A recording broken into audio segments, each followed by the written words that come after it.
In this video today, I am going to be revealing some of my best and some of my worst luxury purchases of 2020. Hi everyone, my name is Steph and I am a self-confessed designer bag and luxury addict. Welcome back if you are already a subscriber. If you are new to this channel and like designer and luxury items in general, then I think you are going to love it here. So make sure you hit the subscribe button and the bell down below.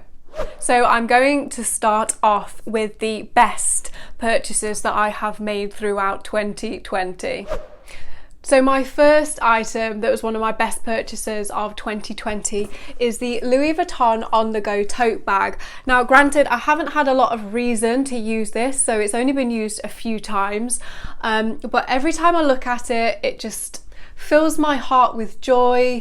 So this is one of my best purchases because I know I'm going to love this bag, I'm sure, for many, many years to come. It's very practical and I'm sure I will be using it on lots of different occasions. My second best purchase of 2020 is a very recent one. So when I saw this necklace, I think I first saw it on Facebook, I think someone shared it. I really liked it because it was simple. I've done a little bit of research on Chanel costume jewellery. That's what this is, it's costume jewellery. So it's not made from real gold. And I have liked some of the earrings and things like that, but they've often got little crystals in. So as soon as I saw this necklace, I was like, that is right up my street, and I think it will go with a lot of my outfits that I have already got. This is the beautiful gold Chanel necklace that I have. And it's quite a big CC. You can also get this in earrings, but I couldn't find the larger earrings in this. So with this necklace, you can also wear it two different ways. You can wear it on the shorter strap version like that, or you can wear it as a much longer version by simply doing that.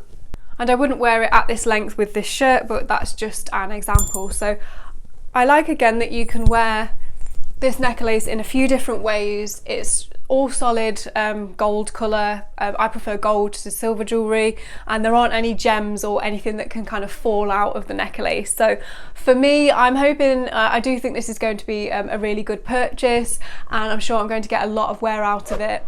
My next best purchase of 2020 is this absolutely stunning Louis Vuitton vanity case trunk. So I bought this pre-loved, so it's a vintage piece which I have cleaned up. So I've cleaned the brass up and cleaned the leather a little bit. I've actually done a video on that if you want to watch the restoration of this trunk.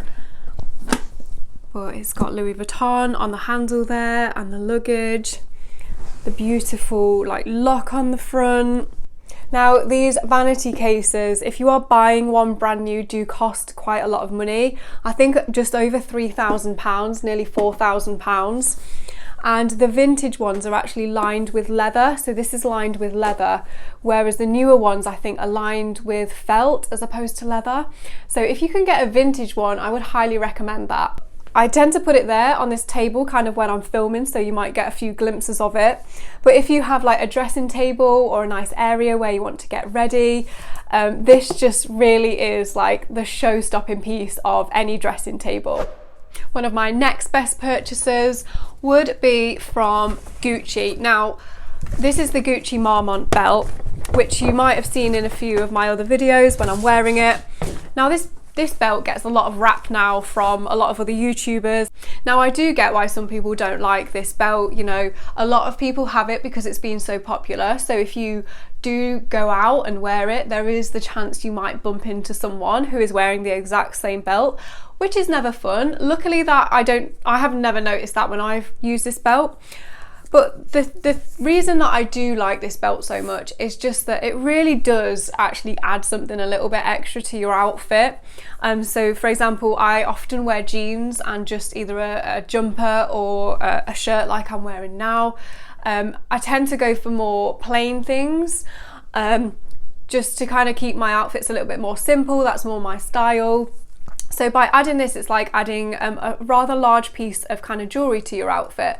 So I really like that. I mean, one of my next best purchases of 2020 are these Christian Louboutin shoes. Now, the thought of ruining the bottom of the shoes causes me a lot of anxiety, so maybe I shouldn't own Louboutin shoes. It's not very practical if you're worried about those things. Let me know, do you have the same problem, or do you just kind of get on and wear yours? I'm hoping I'll get to that point. But these are, after kind of seeing quite a few Louboutin shoes, I have debated Louboutin for quite some time because they are very expensive, and the bottoms of them I know just get ruined pretty much straight away once you've started to wear them.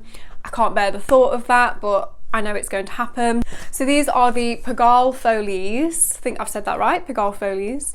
So these are like a black suede.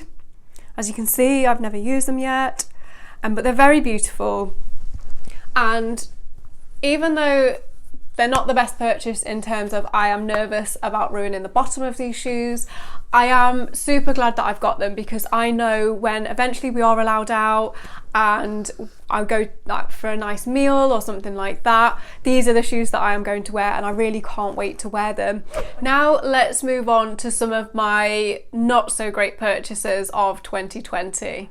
So there aren't many purchases that I regret as such, but this has to be one of the not so great purchases that I've made in 2020. So this is a beautiful Balmain Blazer. Now, the reason this wasn't the best purchase when I come to think of it was I ultimately wanted the blazer in black with gold buttons, a classic, one that I can keep for many, many years and use numerous times. The fact that this is green and tweed, the colour I really do like. The colour, I wouldn't have purchased it if I didn't.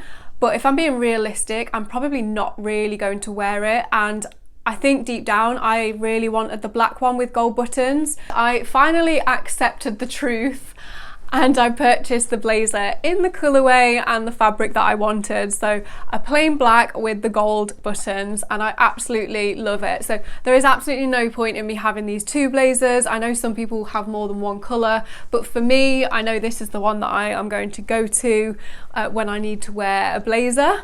It's not going to be this one. So this was not a good purchase. I made this prematurely, and this is the moral of the story: is go for the one that you know you truly want, even if it does cost a bit more money. Another not so great purchase that I made in 2020, Christian Louboutin again. I wouldn't say this is a bad purchase because they are so beautiful.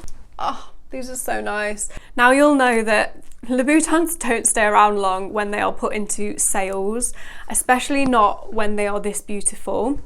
So these are almost like a baby pink with kind of purple little bits of glitter in there. These would be like perfect wedding shoes, or like kind of extra shoes for a birthday party or something like that. Yeah, I just feel like these are they're so beautiful. They're almost, I kind of want to put them on a shelf and never ever use them.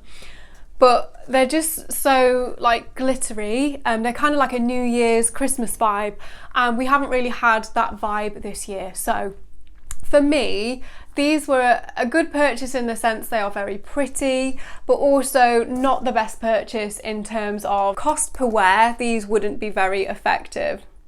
Now, my last item that I don't think was one of my best purchases in 2020, I really debated whether to actually put this in, because it's not that I regret this purchase, I don't. This is one of the most beautiful Chanel bags I have ever laid eyes on.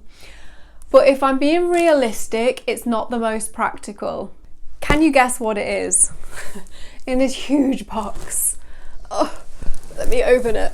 Okay, here we go. No one needs to see the fight that I've just had with the box, so I'll take that out of this edit. This is the Chanel Deauville tote bag. Oh, it is so beautiful. Oh, every time I see it. I'm too scared to even place it down. There we go. I have been looking at this bag for quite some time, the Deauville in general, but there's one colourway that I liked, but it's very hard to get hold of. So then this colourway came around this summer, and it features the logo in pearls on the front. If you want to see it close up, I've done an in-depth video review, so you can see that, and I've styled it with a few different outfits. But there's the colours of this, like the slightly off-white, the kind of beautiful, like, it's almost like a grey brown, I can't really describe it. And then the like pale champagne gold hardware. So I don't regret this purchase. Who could regret this purchase? No one could regret this purchase. Originally, I had visions of maybe taking this bag to Dubai with me. Not that I had any plans to go to Dubai, but you know, it was kind of all, it was all up here. I was going there. You know, just walking along the beach in my flowing white dress with my Chanel Deauville tote bag. It's all very dreamy, and you know, I kind of made part of that happen. 2020 did not let the rest of it happen though. If I'm being realistic, even if I did take this on holiday, I would not put it in a suitcase, no way. I would take this on the plane with me. But then I wouldn't want to put it down anywhere. I definitely wouldn't want to kind of put it underneath the seat. I wouldn't want to put it in the hold all. I would have to take the dust bag and keep the bag in the dust bag to take it anywhere. So this bag was a great purchase, but not a very practical one, note to self. Thank you so much for watching this video today, featuring some of my best and more questionable purchases of 2020. Let me know what you think. Do you feel like I'm on the mark? Would you put this in the best or worst category? I'm still a little bit unsure. Now, don't go anywhere, because coming up next, I will link the video here for you and down below as well. I have pulled together a video on my entire designer bag collection of 22 bags. So make sure you stay tuned and watch that video coming up next.